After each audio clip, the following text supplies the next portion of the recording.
এখানে একটা গাছে তুললাম আলহামদুলিল্লাহ, অনেক বড়। আমি যদি দেখাই আপনাদেরকে 4 কেজির কম হবে না। আসসালামু আলাইকুম ভিউয়ার্স, আশা করি সবাই ভালো আছেন। এখানে যে আলুগুলা দেখতে পাচ্ছেন এটাকে বলা হয় মেটে আলু। তো এখানে আমি 5 থেকে 6 মাস আগে কয়েকটা গাছ রোপণ করছিলাম। এখানে একটা ছিল, এই একটা গাছ থেকে এই আলুগুলা হইছে। এখানে একটা আলু ছিল, এটা আলাদা করছি। এটা মোটামুটি প্রায় 5 থেকে 6 কেজি হবে। তো 1 বছর রাখলে আরও বড় হতো, 8-10 কেজি হয়ে যেত।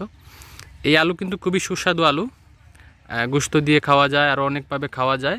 বর্তমানে এই আলুর বাণিজ্যিক চাষ হচ্ছে বাংলাদেশের বিভিন্ন জায়গায়। তো আমাদের লাল সবুজ নার্সারি থেকে কিন্তু আপনারা চারাও নিতে পারেন, এই যে এরকম সাইজের চারা। এটাও এই গাছের মধ্যে জয়েন্ট ছিল, এটা আলাদা করছি। এরকম 2-3টা আলুতে 1 কেজি হয়, 2টা বা 3টা আলু হবে 1 কেজি। তো যাদের চারা লাগবে যোগাযোগ করবেন। তো আমাদের এখানে আরও কিছু গাছ রোপণ করা আছে, আরও আলু হবে। এগুলো এখন তুলব না, এগুলো পরবর্তীতে তুলব।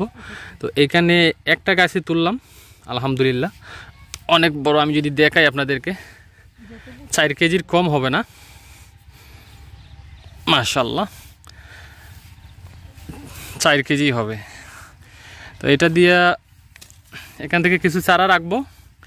এই যে আলাদা করলাম, এটা একটা চারা হবে। এই যে 2টা আলাদা করলাম, এই 2টাতে 1 কেজি হয়ে যাবে। হ্যাঁ, এখানে এই যে এগুলো 1 বছর কম বেশি সময় রাখা যায় মাশাআল্লাহ। তো আপনাদের যাদের চারা লাগবে যোগাযোগ করবেন। মেটে আলু সহ পাহাড়ি কিছু কচু আছে যেগুলো খেতে খুবই সুস্বাদু, এগুলা গলায় ধরে না। তো ওইরকম বিভিন্ন জাতের চারা গাছ, শাকসবজির চারা গাছ এবং বিভিন্ন ফলের চারা গাছ যাদের লাগবে আমাদের সাথে যোগাযোগ করবেন। যারা আমাদের চ্যানেল নতুন, চ্যানেলটি সাবস্ক্রাইব করে বেল আইকনটি অল দিয়ে রাখবেন। ধন্যবাদ।